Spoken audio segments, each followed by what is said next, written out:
Now at noon, a wave of violence sweeping across Milwaukee. The most recent, a brutal attack on the north side. A woman shot in the face during a carjacking at 50th and Locust. And good afternoon once again, everyone. I'm Vince Vitrano. And I'm Bridget Shanahan. That attack is one of several in recent weeks, from UWM's campus to Milwaukee County buses. And now those who live in the city are finding new ways to protect themselves. It can happen to anyone. Ruth Weil wants to protect herself and her son, so she recently took a self-defense class. You saw my son. He needs me. He's 6. She took the class after a woman was beaten and nearly raped in her neighborhood. And even with this most recent wave of violence, she feels safer. For somebody like me who's not very big, to teach me how I could, protect myself against a 250-pound, 6'2" man. Yeah, and I imagine that's empowering to have that knowledge. Definitely empowering.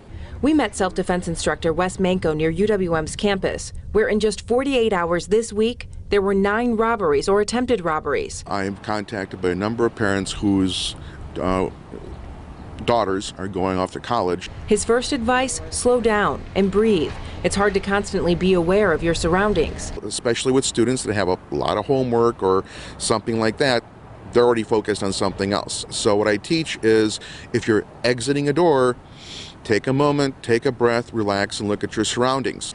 Wes says most carjackings happen when you're walking towards your car. He says if you see someone who makes you uncomfortable, put your keys in your pocket and walk past your car, and then walk up to the nearest home, even if it's not your own. Criminals typically look for someone that looks like a victim. So he says make eye contact, and most importantly, if you are being robbed at gunpoint, hand over whatever they're demanding, but tend to hand it to them, you accidentally drop it, and then run. You want to create distance as quickly as possible away from the firearm. And one more tip from Wes. He says mace can be hard to use quickly, and you run the risk of it blowing back in your face. So instead, he suggests using a high-powered flashlight to temporarily disorientate your attacker so that you can run.